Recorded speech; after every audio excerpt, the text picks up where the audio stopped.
এই আকাশ পানী আগাবিলাৰ আঞ্চলিক বাতৰি কৈছোঁ গগন কলিতাই। যোৱা নিশা ভাজা মাছ লৈ অহা বন্ধা মেকুৰী এটা শান্তিৰক্ষা বাহিনীৰ এটা ধৰা পৰে। মেকুৰীটোৱে বহু ৰান্ধনীৰ ভাজা মাছ খাবলৈ সন্দেহ কৰে। মেকুৰীটো বৰ্তমান নলবাৰী থানাত জেৰা কৰা হৈ আছে।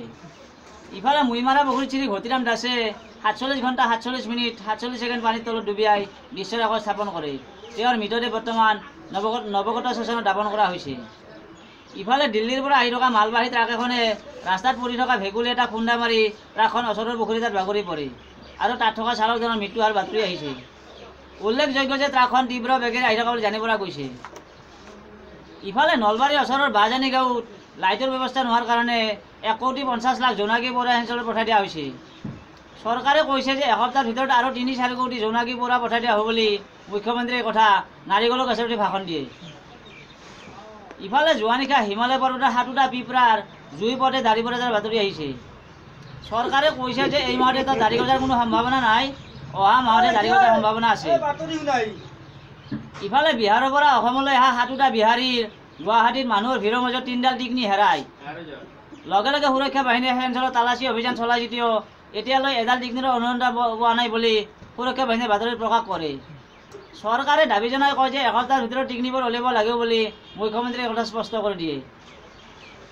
ইফালে যোৱা নিশা পাটাচাৰকুছি অঞ্চলৰ কুৱাৰা গাঁৱত ভয়াৱহ অগ্নিকাণ্ডৰ ফলত ৭টা নিগনি জুইত অগ্নিদগ্ধ হৈ মৃত্যু হয় আৰু ৫০জনৰ অধিক নিগনি আহত বুলি জানিব পৰা গৈছে। আহত নিগনিসকলক পাটাচাৰকুছি হস্পিটেলত ভৰ্তি কৰা হৈছে। আহতসকলৰ ভিতৰত 2জনৰ অৱস্থা গুৰুতৰ বুলি জানিব পৰা গৈছে। নিহতসকলৰ পৰিয়ালবৰ্গলৈ চৰকাৰে ৫০,০০০ টকা একালীন সাহায্য কৰাইছে। ইফালে যোৱাকালি পাঠালৰ ওচৰৰ মুগুৰীয়া গাঁৱৰ এঘৰ মানুহৰ ঘৰৰ ভিতৰৰ পৰা মলুৱা বান্ধৰ এটাই ভাতৰ হাণ্ডি এটা দাঙি লৈ যোৱাৰ বাতৰি আহিছে। এই দুৰ্ঘটনাৰ খবৰ পাই অসমৰ মুখ্যমন্ত্ৰী শ্ৰী সৰ্বানন্দ সোণোৱালে লগে লগে আহি ঘটনাস্থলীত উপস্থিত হৈছে আৰু দুৰ্বৃত্ত মলুৱা বান্ধাজনক ধৰাৰ কাৰণে সেই অঞ্চলত বৰ্তমান ৩খন হেলিকপ্টাৰ কামত লগা হৈছে। মুখ্যমন্ত্ৰীয়ে কৈছে যে অতি সোনকালে ইহঁতক নিৰ্মূল কৰিব নোৱাৰিলে ভৱিষ্যত কেতিয়াবা ভাত ৰান্ধি থাকোঁতে ৰান্ধনীকো পাকঘৰৰ পৰা দাঙি লৈ যাব পাৰে বুলি মুখ্যমন্ত্ৰীয়ে নিজৰ মন্তব্য প্ৰকাশ কৰে। ইফালে যোৱাকালি বৰপেটা জিলাৰ ভৱানীপুৰ চকত ভৱানীপুৰ আৰক্ষীয়ে এটা ভেকুলীৰ মৃতদেহ উদ্ধাৰ কৰিছে।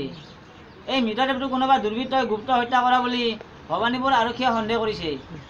এই সংক্ৰান্তত কোনো লোকক গ্ৰেপ্তাৰ কৰিব পৰা হোৱা নাই যদিও সেই অঞ্চলত বৰ্তমান ভৱানীপুৰ আৰক্ষীয়ে তালাচী অভিযান অব্যাহত ৰাখিছে।